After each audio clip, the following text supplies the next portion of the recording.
इस्तीफा देगा क्यों? वही तलवार चाटने वाले क्यों देगा?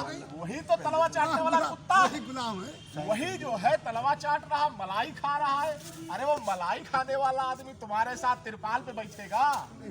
40 लाख की गाड़ी से चलता है, करोड़ों रुपए के बंगले में ऐश करता है, वो माल पानी काट रहा, वो तुम्हारे साथ आने वाला नहीं है। उसका ये परिणाम हुआ। उस अधिकार जो नहीं मिल पाया था, मिस्टर गांधी के वजह से खत्म किया गया था, वो अधिकार जब लोगों ने मांग किया, एक बार तो सरकार ने देने का वादा किया था। मुलायम सिंह ने जो है पार्लियामेंट में आवाज उठाया था, कहा था हम इसका विरोध करते, सही किया था उन्होंने। आज ये जब अधिकार दे दिया गया महिलाओं को 33%, बहुत सारी बातें जो है हम भी नहीं कह सकते। बहुत सारी बातें कहने से हमारा नुकसान हो जाता है। इस देश में EWS 10% ब्राह्मणों को अलग से दे दिया, गैर संवैधानिक। संविधान में उसका प्राविधान ही नहीं है, तो सरकार ने दे दिया 10%। 24 घंटे में होगा। और बहन जी ने लिखा ट्वीट पर, कहा ये जो 10% ब्राह्मणों को दिया है ना, हम 10 साल से मांग कर रहे हैं ब्राह्मणों को दिया जाए, ब्राह्मणों को दिया जाए। बहन जी ने लिख कर दिया ट्वीट पर। अभी जब ये अधिकार 33% महिलाओं को दिया तो लालू यादव ने विरोध किया और बहुत सारे नेताओं ने विरोध किया। बहन जी ने ट्वीट पर लिखा, ये जो महिलाओं को मिला है मोदी ने द्वारा दिया गया, इसका हम समर्थन करते हैं। बहन जी ने कहा हम समर्थन करते हैं, लेकिन बहन जी को गणित आती नहीं। बहन जी को गणित आती नहीं। गणित किसको आती है? एक कांसीराम साहब कहते थे कि समाज में जो काम करता है वो समाज का लाल पैदा होता है, वो समाज का लाल पैदा होता है, और जो राजनीति से पैदा होता है वो राजनीति से दलाल पैदा होता है। ये कांसीराम साहब कहते हैं। अब बहन जी ने समर्थन कर दिया, लेकिन हम लोग जो है इसका पुरजोर विरोध करते हैं। हम इसका पुरजोर विरोध करते हैं कि तुमने 33 महिलाओं को दिया, लेकिन गलत दिया। गलत क्या दिया? गलत ये दिया कि तुमने गिनती नहीं किया। गिनती नहीं किया तो किस आधार पर दे दिया?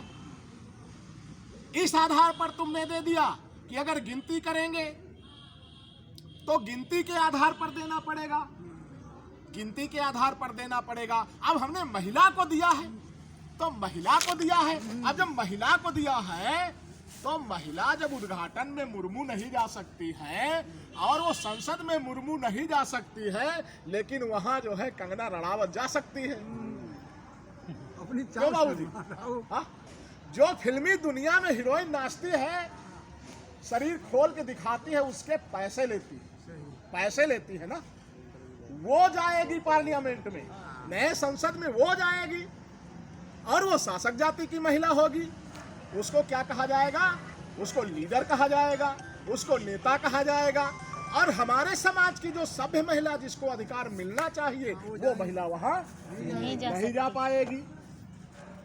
तो ये धोखेबाजी जो नरेंद्र मोदी कर रहा है, तो नरेंद्र मोदी की औकात हम लोग इसी 2024 में दिखा देना चाहते हैं।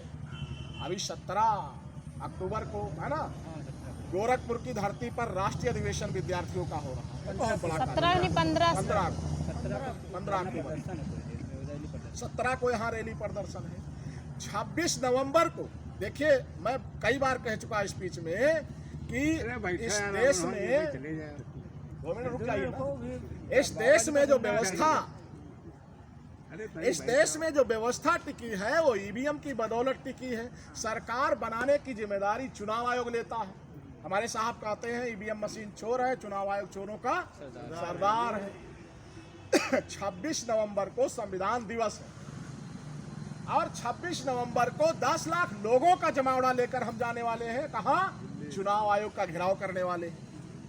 चुनाव आयोग को ये औकात दिखा देना चाहते हैं कि तुम होश में आ जाओ, बैलेट पेपर से चुनाव कराना होगा, अगर नहीं कराते हो तो हम लोग वही धरने पर बैठ जाएंगे। मांग जब तक पूरी नहीं होगी हम लोग उठने वाले नहीं हैं। ऐसी मांग हम लोग कर रहे हैं 26 नवंबर 2023 को।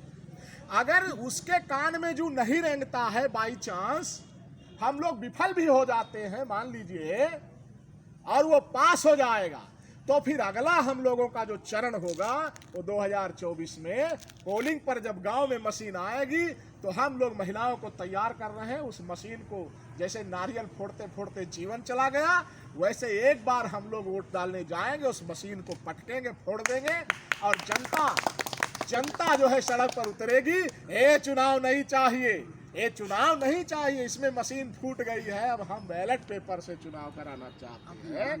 तो ऐसी मांग हम लोग लेकर चल रहे हैं। यानी आने वाला 2024 अगर बीजेपी जीतती है तो देश का सत्यानाश तय है। इसलिए सत्यानाश ना हो, देश को बचाना है, देश की संपत्ति को बचाना है, देश की पीढ़ी को बचाना है, तो हमको चुनाव आयोग के घेराव में सभी लोगों को 26 नवंबर को दिल्ली चलना होगा और चुनाव आयोग को जो है दिखा देना होगा अपनी ताकत कि हमें बैलेट पेपर चाहिए, ईवीएम मशीन नहीं चाहिए।